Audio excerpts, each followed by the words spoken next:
आमचा शेवटच्या आधी क्षणापर्यंत होता।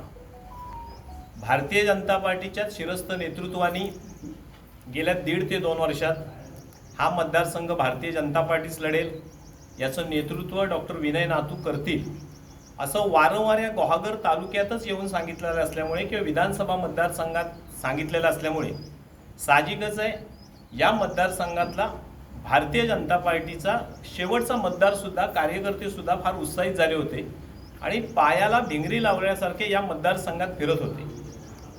पण यामध्ये सुद्धा मिठाचा खडा पडला आणि हा मतदारसंघ भारतीय जनता पार्टीच्या वाट्याला आला नाही।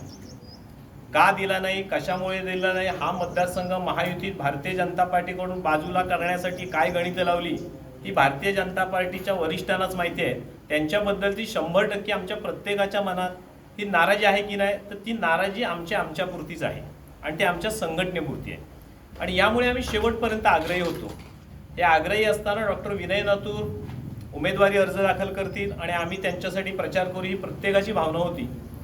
आणि मग साधारणतः 4 ते 5 दिवसापूर्वी आमचे पालक जे आहेत सन्माननीय चव्हाण साहेब, रवींद्रजी चव्हाण साहेब यांनी आमचं सांत्वन केलं आणि सांत्वन केल्यानंतर आमच्या लक्षात आलं की 100 नाही 1001% हा गुहागर विधानसभा मतदारसंघ महायुतीतून शिवसेना लढणार आहे।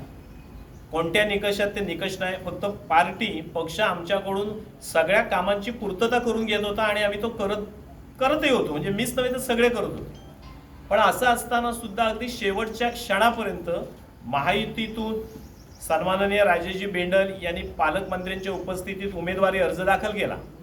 पण हा अर्ज दाखल करेपर्यंत या उमेदवारीची कुठेही घोषणा झाली नव्हती, त्यांना एबी फॉर्म मिळाला नव्हता असं मी ऐकून होतो आणि त्याच्यामुळे जायचं ह्या उमेदवारीच्या अर्ज भरतानाचा जो त्यांचा माहोल होता, त्या रॅली होती किंवा जे काही विषय कार्यक्रम, त्या कार्यक्रमात कसं यायचा आमच्या पुढे प्रश्न होता।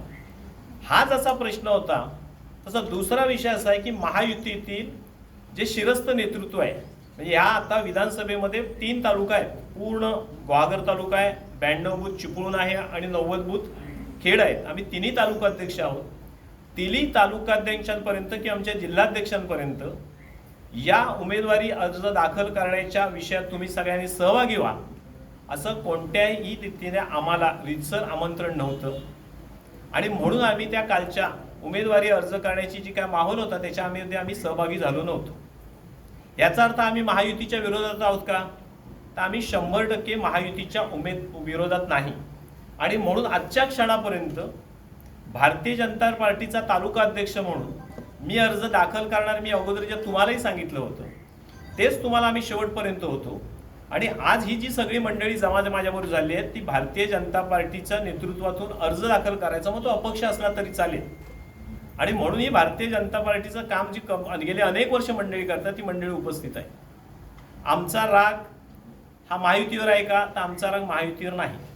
आमचा राग उमेदवार आत्ता जे आमचे असं म्हणूया की आमचे महायुतीचे राजेश बेंडल आहेत का, राजेश बेंडल जे आहेत त्यांच्यावर आहेत का, तर राग त्यांच्यावर आहे। आमचा जो राग होता आणि तो राग कुटुंबातला होता तो आमच्या शिरस्थ नेतृत्वावरच होता की तुम्ही जर 1.5-2 वर्ष आम्हाला हे सगळं करायला लावलं, मग या विधानसभेची उमेदवारी तुम्ही भारतीय जनता पार्टीच्या कमळ निशाणीवरती घेण्याची जबाबदारी तुमची होती आणि म्हणून मी शेवटच्या क्षणापर्यंत की अगदी 10 वाजेपर्यंत मी तुम्हाला सगळ्यांना सांगतो मी अर्ज दाखल करतोय आणि मी तुमच्याशी खोटं काही बोलत नव्हतो।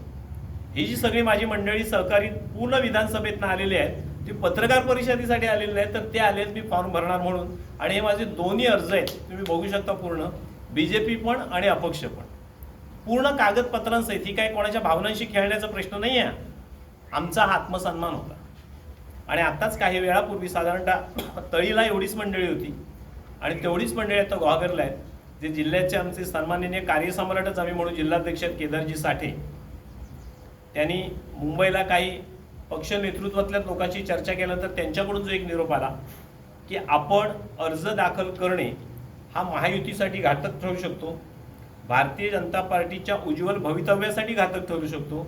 यामुळे संघटनेने विनंती केली की जसं तुम्ही आत्तापर्यंत आमचं प्रत्येक म्हणणं ऐकलं तसं तुम्ही हेही ऐका की तुम्ही उमेदवारी अर्ज सादर करू नका आणि एवढ्यासाठीच मी तुम्हाला केलंय की तुमचे पत्रकार सर्व बंधूंचे माझ्यावरती आणि भारतीय जनता पार्टीवरती या प्रसिद्धी माध्यमाच्या रूपात अनंत उपकार आहेत प्रत्येक वेळी, की प्रत्येक वेळी तुम्ही आमच्या बरोबर राहिलात आणि म्हणून तुमच्यापर्यंत हा विषय पोहोचावा की आम्ही जो भारतीय जनता पार्टी म्हणून अपक्ष अर्ज सादर करणार होतो, हा अर्ज आम्ही सादर न करण्याचं ठरवलेलं आहे आणि भारतीय जनता पार्टी आत्ताच्या क्षणापासून महायुतीचा घटक पक्ष म्हणून जोरदार कामाला लागेल आणि गुहागर विधानसभेची जी निवडणूक आहे, ही निवडणूक भारतीय जनता पार्टीच्याच नेतृत्वाखाली लढली जाईल आणि भारतीय जनता पार्टीच्या नेतृत्वाखाली या महायुतीचा इथे विजयी होईल, एवढं सांगण्यासाठी आणि संवाद साधण्यासाठी मी आज तुमच्यापर्यंत पोहोचायचा प्रयत्न केलेला आहे. आज तुम्ही तुमचे जिल्हाध्यक्ष केदारजी साठे यांचं ऐकलत आणि हा निर्णय घेतलात, पण कालपर्यंत जो निरोप तुम्हाला महायुतीतल्या घटक पक्षांकडून आला नव्हता तो अद्याप आलेला आहे की नाही?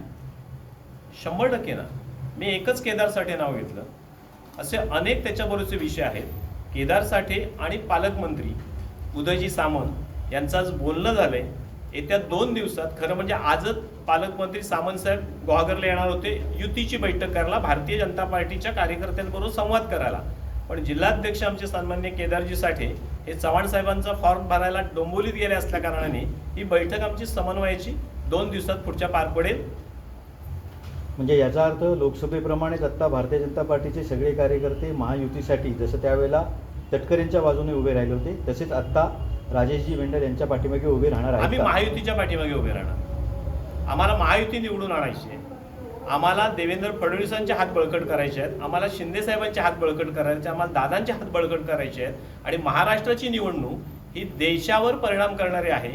कारण या देशाची आर्थिक राजधानी ह्या महाराष्ट्रात आहे, या महाराष्ट्राची मुंबईत जी आहे ती देशाची राजधानी आहे. त्यामुळे ह्याचा जो फरक पडणार आहे, हा फरक देशाच्या नेतृत्वात पडणार आहे. म्हणजे आत्ता झालेली उमेदवारावर नाराजी, मात्र महायुतीवर प्रेम. अजिबात उमेदवारांवर नाराजी नाही. आमची नाराजी ही आमच्याच पक्षातल्या शिरस्थ नेतृत्वावर होती. आमची नाराजी राजेश बेंडर साहेबांवर अजिबात नाही. दुसरं म्हणजे आज आपण जे पहिले आपले BJPचे दावे पूर्ण फायनल झालं होतं की माझे आमदार आपले विनय नातू यांची भूमिका काय असेल हे तालुका अध्यक्ष म्हणजे सांगायचं. नातू साहेबांची भूमिका ही महायुती बरोबरचीच आहे. आणि ते कधी समोर येणार आहे? तर नातू साहेब थोडेसे कौटुंबिक विषयामुळे बाहेर आहेत, त्यांचं कौटुंबिक इमर्जन्सीच्या विषयामुळे थोडे बाहेर आहेत, पण नातू साहेबांच्या सांगण्यानुसार, त्यांच्या समजवण्यानुसार ह्या निर्णयात विषय त्यांचा सुद्धा सहभाग तेवढाच आहे. मी संघटना म्हणून फक्त जिल्हाध्यक्षांचं नाव घेतलं. याच्यात ह्या विषयात पुढाकार घेण्यात तालुक्यातले पण काही आमचे जे जुने पदाधिकारी आहेत त्यांच्याही चर्चा झाल्या. काल रात्रभर आमचा हा विषयच होत होता. पण आम्ही महायुतीत कुठेही मिठाचा खडा होणार नाही. महायुतीसाठी 100% प्रयत्न करणार. दुसरं म्हणजे आपले जिल्हा ओबीसी जिल्हा अध्यक्ष संतोष जगतापकर उमेदवारी अर्ज दाखल करतात असं आम्हाला समजतं. हा विषय होईल नाही, हा विषय परिपूर्ण वेगळा आहे. अर्ज दाखल केल्यावर काय त्यांच्यावर पक्षातर्फे काय नाही, त्यांनी माझ्या माहितीनुसार त्यांनी ओबीसी जिल्हाध्यक्ष पदाचा राजीनामा दिलेला आहे. जिल्हाध्यक्ष केदार साठेंकडे दिलाय. 100% दिल्याची माझी माहिती आहे. त्याच्यामुळे नाही, आता जिल्हाध्यक्षांनी राजीनामा जर दिला तर त्यांची सगळी जी खालची संघटना असते किंवा जी बॉडी असते ती डिस्क्वालिफाय होते. त्याच्यामुळे तो काय प्रश्नच नाही. आता त्यांच्याबरोबर समजा उमेदवारी अर्ज भरताना जे लोक दिसतील त्या सगळ्यांवर तुम्ही पक्ष शिस्तमंडळ म्हणून कारवाई होईल? 100% खात्री करणार. त्यांना समजूनही येणार आणि कारवाईचा विषय हा पक्षांतर्गत आमचा होईल. तुमचे शृंगारचे शहर अध्यक्ष युवांचे ते त्यांच्या समवेत आहेत. त्याच्यानंतर क्रीडा क्षेत्रातले अध्यक्षही त्यांच्या समवेत आहेत. त्यांच्यावर कारवाई करणार का पक्ष? मी आता तेच सांगितलं, आम्ही खात्री करू. कारण कसं आहे, भारतीय जनता पार्टी या गुहागर विधानसभेत लढणार. डॉक्टर विनय नातू त्याचं नेतृत्व करणार.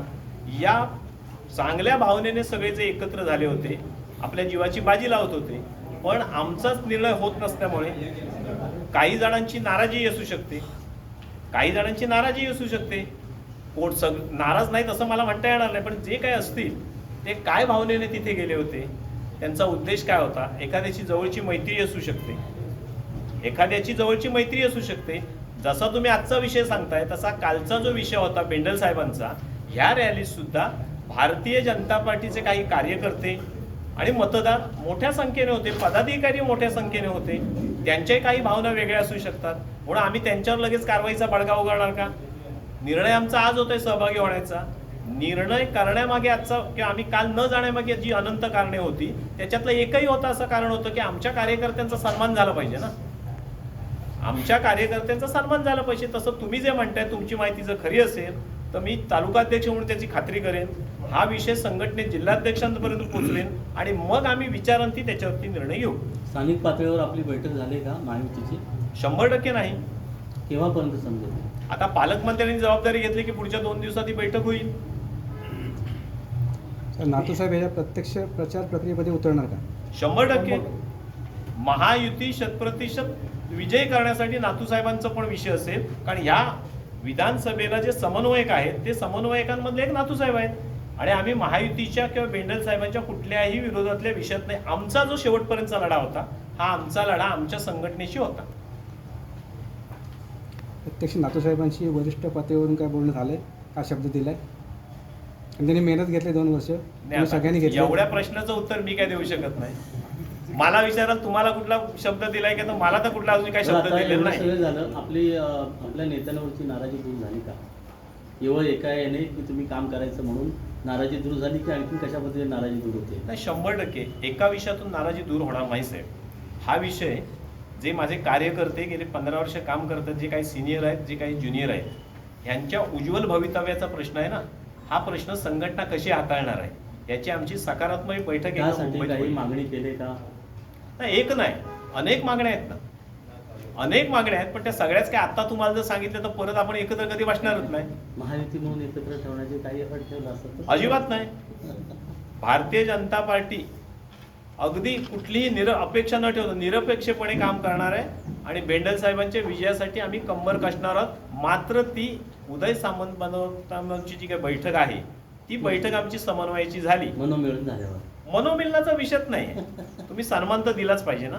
आणि लक्षात घ्या, 322 बूथवरती पोहोचलेली या विधानसभा मतदारसंघात भारतीय जनता पार्टी आहे. भारतीय जनता पार्टीच्या प्रत्येक कार्यकर्त्याने गेले 1.5-2 वर्षात जे काम केलंय, मग बेसिक असेल, महिला असतील, युवा मोर्चे असतील, वेगवेगळ्या आघाडी असतील, वेगळ्या सेल असतील आणि आम्ही 3 तालुकाध्यक्ष असू.